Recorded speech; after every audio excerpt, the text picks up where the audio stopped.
సిటీలో ప్లాట్ కొనండి. ఫ్యూచర్ లో మీరు కోటీశ్వర్లుగా మారే అవకాశం కోసం వెంటనే మాకు కాల్ చేయండి. నమస్కారం. కార్తీక పురాణం 17వ రోజు పారాయణలోకి వచ్చాం. ఈ అంగిరసుడు చెప్తున్నాడు, ఇది ఎవరికి చెప్పబడుతోంది? ఇది ఉద్భూత పురుషుడు ఎవరైతే ఈ స్తంభం పగిలి దీపస్తంభం పగిలి బయటకు వచ్చాడో అతనితోటి అంగిరస మహాముని చెప్తారన్నమాట. కర్మ బంధమును ముక్తిని గురించి చెప్తాను. కార్యము కారణము స్థూలము సూక్ష్మము ఈ ద్వంద్వ సంబంధమే దేహం అనబడుతుంది. నీవడిగిన ఈ విషయం పూర్వము కైలాస పర్వతంలో అందు పార్వతీదేవికి పరమేశ్వరుడు ఇట్లా తెలియజేశాడు. అదే విషయాన్ని నేను నీకు చెప్తున్నాను. ఇతర చింతన మాని, అంటే వేరే వ్యవహారం గురించి ఆలోచించకుండా శ్రద్ధగా విను, అప్పుడే నీకు అర్థమవుతుందన్నారు. నీవడిగిన ప్రశ్నకి సమాధానం ఏమిటంటే, జీవుడనగా వేరెవడూ లేడు, నీవే జీవుడవు. నేను ఎవడనంటే నేను బ్రహ్మనై ఉన్నాను, ఎందుకు సందేహం లేదు. ఉద్భూత పురుషుడు ఏమడిగాడంటే, మీరు చెప్పినట్టుగా మీరు విషయం చెప్తున్నారు, నాకు ఆ వాక్యార్థ బోధ కలగట్లేదండి, ఆ వాక్యార్థ జ్ఞానం నాకు తెలియటం లేదు. ఇప్పుడు అహం బ్రహ్మేతి, నేనే బ్రహ్మను అనే వాక్యార్థాన్ని ఎట్లా తెలుసుకోవాలి? ఈ వాక్యార్థ బోధకి హేతువైన పదార్థ జ్ఞానం నాకు తెలియటం లేదు, కాబట్టి వివరంగా చెప్పు. అహం బ్రహ్మాస్మి అంటే నేనే బ్రహ్మనే అయి ఉన్నాను అనే మాట పదాలకు అర్థం తెలుస్తుంది. నేనెట్లా బ్రహ్మనవుతాను? ఒకవేళ నేనే బ్రహ్మనైతే నాకు ఈ కష్టాలు ఇవన్నీ ఎందుకు, ఇలా అనిపిస్తుంది. చాలా విషయం తెలిసాక కానీ అహం బ్రహ్మాస్మి అనే తత్వబోధ ఏర్పడదు, తెలియదన్నమాట. అయితే ఆత్మ అంతఃకరణమునకు తద్వ్యాపారములకు సాక్షియు, చైతన్య రూపియు, ఆనంద రూపియు, సత్యస్వరూపము అయి ఉన్నది. ఇటు ఆత్మని నువ్వెందుకు తెలుసుకోలేదు? ఎందుకు తెలుసుకోలేం మనం? ఎప్పుడూ ఆత్మని గురించి తెలియదు మనకి. సచ్చిదానంద రూపుడు, బుద్ధికి సాక్షి అయినటువంటి వస్తువునే ఆత్మగా తెలుసుకో. ఈ దేహాదికము, ఈ శరీరం ఏదైతే ఉందో దానిని ఆత్మగా భావించకూడదు. దేహము ఘటము వలె రూపాదిమత్తుగా ఉండిన పిండము గనక ఇది ఆత్మ కాదు. ఇది కాక దేహము ఘటము వలె ఆకాశాది పంచమహాభూతముల వలన పుట్టినది కనుక ఆత్మం కాదు. ఇది చూడండి, ఘటము అనగానే కుండ, ఒక కుండ ఉంది. ఈ కుండ తయారు చేయబడుతుంది. కొంత మట్టి సేకరించి అందులో ఇంకేమిటో కొద్దిగా కలిపి దాన్ని బాగా తొక్కి పదును చేసి కుండం చేసి ఆ చక్రం మీద పెట్టి కుండం చేసి ఆ కుండని ఎండబెట్టి తర్వాత కాల్చి అప్పుడు కుండ తయారవుతుంది. మానవ దేహము, మానవ శరీరం ఎట్లాంటిది? ఇది ముందుందా? లేదు. స్త్రీ పురుష సంయోగం వల్ల అండము శుక్లము రెండు కలిసిన తర్వాత అందులో జీవం పుట్టి, ఆ రెండిటి కలయిక వల్లే జీవం పుడుతుంది. క్రమంగా మొదట ఎంత ఉంటుంది?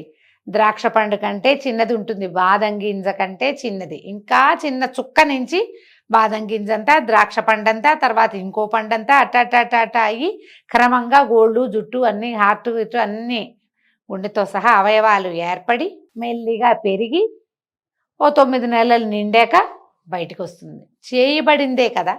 కుండ ఎట్లా రకరకాల దశలు దాటి కుండ స్వరూపాన్ని పొందిందో, మానవ దేహం కూడా దశలు దాటి స్వరూపాన్ని పొందుతుంది. కాబట్టి అది జీవుడు కాదు. పంచమహాభూతాలతోటే, మట్టి అగ్నితో నీరుతోటి కుండ పుట్టింది, అవునా కాదా? కదా. మనము అన్నిటితోటి పృథివ్య తేజో వాయురాకాశాలతోటి మానవ దేహం నిర్మించబడింది. ఇలా ఉండగానే ఈ ఇంద్రియాలు, ఇంకా ఇందులో ఉన్నాయి పంచ జ్ఞానేంద్రియాలు, పంచ కర్మేంద్రియాలు ఉన్నాయి. ఇంద్రియాలు కూడా ఆత్మ కాదు. అలాగే మనసును, బుద్ధిని, ప్రాణములను కూడా, ఇందులో ప్రాణం ఉంది, అదే ఆత్మ అని అనుకోవటానికి వీల్లేదు. ఆత్మని నిలిపి ఉంచేది ప్రాణం, ప్రాణమే ఆత్మ కాదు. దేహేంద్రియాలన్నీ ఎవని సన్నిధి చేత ప్రకాశించునో వాడే ఆత్మగా ఎరుగుము. అంటే ఈ దేహము, ఆ ఇంద్రియాలు ఇవన్నీ నడుస్తూ తిరుగుతూ తింటూ కదులుతూ రకరకాల పనులు చేస్తూ అనేక రకాల వ్యాపారాలని నిర్వహిస్తూ ఉన్న, వ్యాపారం అంటే బిజినెస్ కాదు, సాధారణ మన క్రియా విశేషాలు ఇవన్నీ నిర్వహిస్తున్నాయంటే ఈ లోపల ఉన్నవాడు అతడొకడు ఉన్నాడు కాబట్టి అతని సాన్నిధ్యం వల్లే ఇవన్నీ ప్రకాశిస్తాయి, ఇవన్నీ వెలిగి పనిచేస్తూ ఉంటాయి. అతనిని ఆత్మగా తెలుసుకోవాలి. అంటే అతడే నీవు. ఈ నేను అనేది ఏమిటి? ఇది కాదు, ఆ లోపల ఉన్న అతడే నీవు అని భావం. అయస్కాంతమని ఇనుము వలె తాను వికారి కాక బుద్ధ్యాదులను అయస్కాంతం ఏం చేస్తుంది? అది అట్టగే నుంచుంటుంది. ఆ ఇనుప రసం తింటే రసాన్ని కదిలేలాగా చేస్తుంది, అది అక్కడే ఉండి. అలాగే తాను కదలక బుద్ధ్యాదుల్ని చెలింపచేయి వాడే నేనని తెలుసుకొనము. ఎవని యొక్క సాన్నిధ్య మాత్రము చేత జడములైన దేహేంద్రియ మనఃప్రాణములు జన్మలేని ఆత్మవలే ప్రకాశించునో వాడే నేనని తెలుసుకో. నేనంటే నేనని చెప్పటం లేదు, అసలు మనం అనేది ఎవరు? వ్యక్తి వాడనమాట. ఎవడు వికారిగాక సాక్షియే స్వప్నమును జాగరమును నిద్రనున్న వాటి యొక్క ఆద్యంతమును తెలుసుకొంచున్నాడు వాడే నేనని తెలుసుకోవాలి. ఘటము ప్రకాశింపచేయు దీపం ఎట్లు ఘటము కంటే భిన్నమో అలాగే దేహాదుల్ని ప్రకాశింపచేయు బోధరూపుడైన ఆత్మ నేనని తెలుసుకో. ఒక ఘటం ఉంది, దాంట్లో ఒక దీపం పెట్టాం. క్షణంలో మనకేమవుతుంది? ఘటము దీపంగా కనపడుతుంది, కానీ కాదు. ఘటం వేరు, దీపం వేరు. ఒక ప్రమిది ఉంది, దాంట్లో దీపం వెలిగించాం, నూనె పోసాం, ఒత్తేసాం. ప్రమిద దీపం కాదు, ప్రమిద ప్రమిదే, దీపము దీపమే. ఆ లోపల ఉన్న జ్యోతి ఉన్నప్పుడు మనకు అది మొత్తానికి దీపంగా కనపడుతుంది, కానీ కానే కాదు. ఎప్పుడైతే ఆ దీపం వెలిగిపోయిందో ఇది ప్రమిదగా మిగిలిపోతుంది. దేహం కూడా అంతే. నిత్యము ఎన్నిసార్లు చూసినా పరమ ప్రేమకు స్థానమైనదే నేనని తెలుసుకొనుము. సాక్షియు బోధరూపుడు అయిన వాడే నీవని తెలుసుకో. సాక్షిత్వము జ్ఞానరూపత్వము అవికారి అగుటచే ఆత్మకి మాత్రమే కలవు. ఎందుకంటే ఆత్మసాక్షి అని చదువుతుంటాం, అని చెప్తాం మనం. ఆత్మసాక్షి ఏమిటో, ఆత్మసాక్షి అంటే పదాలు బాగున్నాయని వాడేసుకుంటూ ఉంటాం. ఆత్మసాక్షి అంటే అది కాదు. మనం చేసే అన్ని క్రియలకి మొత్తం ప్రపంచంతో పాటుగా ఈ 4 దిక్కులు, 8 దిక్కులు, భూమి ఆకాశాలు, వాటన్నిటితో పాటు ఆత్మే సాక్షిభూతంగా ఉంటుంది. ఈ దేహంతో మనం చేసేటువంటి సమస్తమైన వ్యవహారాలని అది చూస్తూ ఉంటుంది. ఆత్మ వల్లే చేస్తున్నామని మనం అనుకోవడానికి వీల్లేదు. అది చూస్తుంది, చేస్తుంటాం, దానివల్ల కూడా చేస్తాం. అదే ఆత్మ ప్రబోధం కలిగింది నాకంటాం. ఆత్మ ప్రబోధం ఎప్పుడు కలుగుతుందండి? మంచి విషయాల్లో ఆత్మ ప్రబోధం కలుగుతుంది. ఇది చేయరాని పని, ప్రపంచమంతా ఆ పని చేస్తున్నా ఒకడు బలవంతంగా అణుచుకుని నేను ఇది చెయ్యను అని పట్టుకున్నాడంటే వాడికి ఆత్మ ప్రబోధం కలిగినట్టు. చేయకూడనిది ఏదైతే మనకి బోధ లోపల కలుగుతుందో దాన్ని ఆత్మ ప్రబోధంగా తెలుసుకోవాలి. దేహేంద్రియ మనఃప్రాణాహంకారాల కంటే వేరైన వాడు, దేహము, ఇంద్రియము, మనసు, ప్రాణము, అహంకారము వీటన్నిటికంటే వేరైన వాడు. తర్వాత 6 జనిత్వ, అస్తిత్వ, వృద్ధిగతత్వ, పరిణామత్వ, క్షీణత్వ, నాశంగత్వాలు అంటే 6 వికారాలు లేనివాడు అయినటువంటి ఈ త్వం పదార్థము అనగా అతడే ఆత్మ.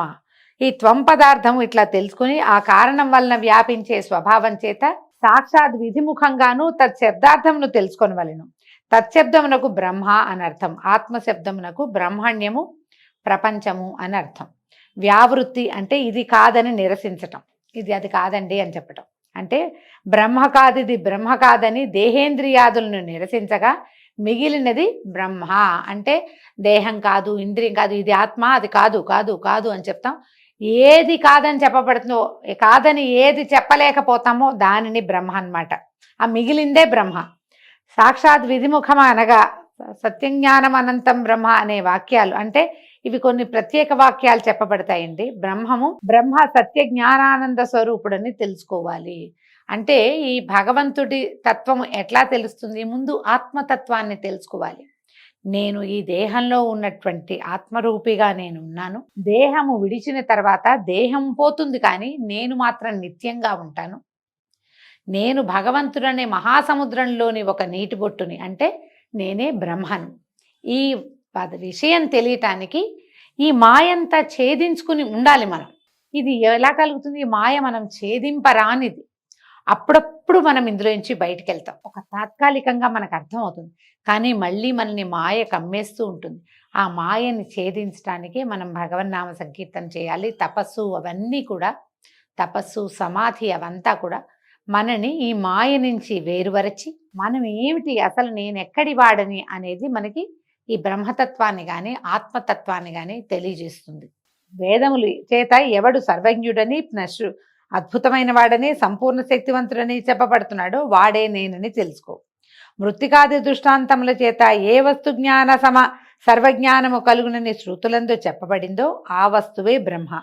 నేను అనున్నది, బ్రహ్మ అనున్నది కూడా ఒకటే అర్థాలు. వేదములందు ఎవడికి మహాద్భుతమైన తదను ప్రవిశ్య ఇత్యాది వాక్యాల చేత జీవాత్మ రూపము చేత జగవత్ ప్రవేశమును, ఆ జీవుల గురించి నియంతృత్వము చెప్పబడుతోందో అతడే బ్రహ్మ అని తెలుసుకోవాలి. ఈ ప్రకారంగా త్వము తత్ తత్ త్వం అనే పదాలు రెండు నిశ్చయించబడ్డాయి. తత్ అంటే బ్రహ్మము, త్వం అంటే నువ్వు, అంటే నీవే బ్రహ్మ. తత్వమసి అని వింటాం కదా మనం. తత్వమసి అంటే అది నీవే అయి ఉన్నావు అనే భావాన్ని చెప్పబడింది. ముందు వాక్యార్థాన్ని చెప్తాం. వాక్యార్థం ఏమిటి?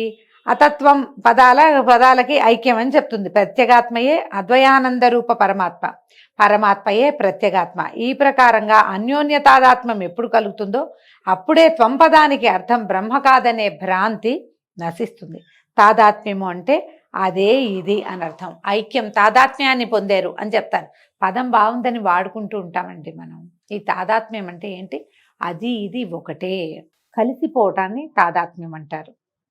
ఈ తవమసి అంటే తత్వమసి ఈ వాక్యానికి తాదాత్మ్యం చెప్పాలి. అప్పుడు వాక్యార్థాలైనటువంటి కించిజ్ఞత్వము, సర్వజ్ఞత్వము, విశిష్టులైన జీవేశ్వరులను వదిలి లక్ష్యార్థములైన ఆత్మలనే గ్రహించని ఎడల తాదాత్మ్యము సిద్ధించును. ముఖ్యార్థానికి బాధ కలిగినప్పుడు లక్షణావృత్తిని ఆశ్రయించాలి. ఈ లక్షణావృత్తి 3 రకాలుగా ఉంటుంది. ఇందులో ఏమిటి? భాగ లక్షణం అంటే కొంతను విడిచి కొంత వదిలేసి కొంత తీసుకోవడాన్ని భాగ లక్షణం అంటారు. తత్వమసి యందు సర్వజ్ఞత్వ కించిజ్ఞత్వాలని వదిలి కేవలము జ్ఞానాత్వత్వాన్ని మాత్రమే గ్రహిస్తే గనక అభేదం సంభవిస్తుంది. తత్ అది, త్వం నీవు, అసి అన్ని బ్రహ్మ అంటే ఏమిటి? నువ్వు బ్రహ్మవయ్యావు అని అర్థం. కాబట్టి కొన్ని ప్రదేశాల్లో ఇలాంటి బోధ చేయబడుతుంది. నేను బ్రహ్మని అనే వాక్యార్థ బోధ స్థిరపడే వరకు ఏం చేయాలి? నేనే అది, నేను భగవంతుని యొక్క స్వరూపాన్ని, ఆయనలోని కొంత భాగాన్ని అని అర్థం అవ్వాలంటే మాట్లాడుకుంటే అర్థం కాదు. దీనికి ఇది వాక్యార్థ బోధ స్థిరపడే వరకు శమదమాది సాధన సంపన్నుడై శ్రవణ మననాదులను ఆచరించాలి. శమము దమము కావాలి, శాంతంగా ఉండాలి, కొన్ని విధానాల్ని ఆశ్రయించాలి. తర్వాత శ్రవణము మననము, మంచి విషయాలు విని మననం మళ్ళీ మళ్ళీ వాటిని తలుచుకోవాలి. మళ్ళీ మళ్ళీ వినడం కాదండి.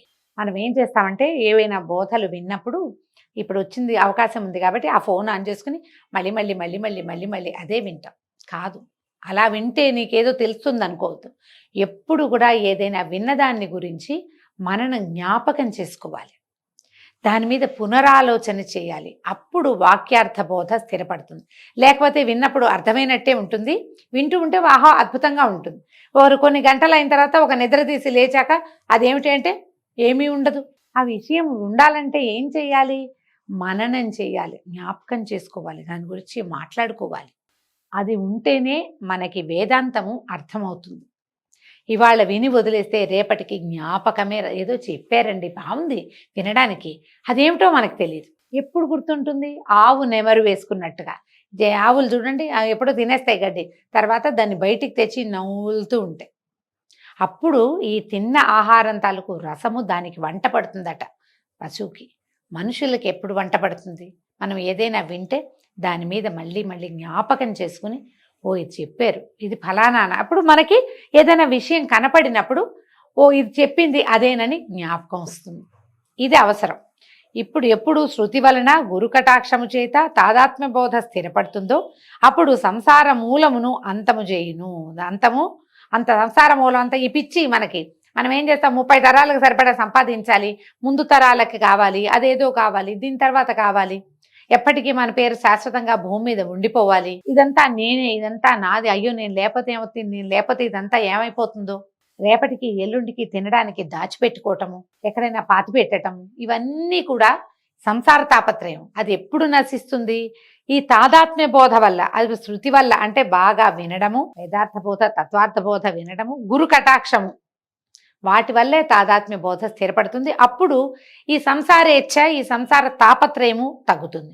కొంతకాలం మాత్రము ప్రారబ్ధ కర్మని అనుభవించి ప్రారబ్ధ క్షయం అయిన తర్వాత మన ప్రారబ్ధం ఏదైతే కర్మలు మొదలు పెట్టామో అవన్నీ నశించాలి. ముందు నశించిన తర్వాత పునరావృత్తి రహితమైన మోక్ష పదం ఉంది, నిరతిదయ సుఖానందంతో ఉంటారు. కాబట్టి ముందు చిత్తశుద్ధి కోసం కర్మలు చేయవలెను. ఆ కర్మ విధినంతయు గురువు వలన తెలుసుకొని చేసి తత్ఫలాన్ని భగవంతుడికే సమర్పించి విగత పాపుడై తర్వాత ఆ పుణ్యం చేత మంచి జన్మనెత్తి శ్రవణాదులని అభ్యసించి, అంటే శ్రవణము, మననము, నిధిధ్యాసనము ఇవన్నీ చేయాలన్నమాట. అవన్నీ అభ్యసించి విజ్ఞాని అయి కర్మబంధాన్ని తెంచుకొని మోక్షాన్ని పొందుతారు.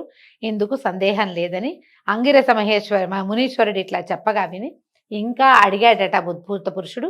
ఏం అడిగాడో రేపు ఉదయం తెలుసుకుందామండి. ఈ రోజుతో 17వ రోజు పారాయణ పూర్తయింది. రేపు ఉదయం కలుసుకుందాం. నమస్కారం.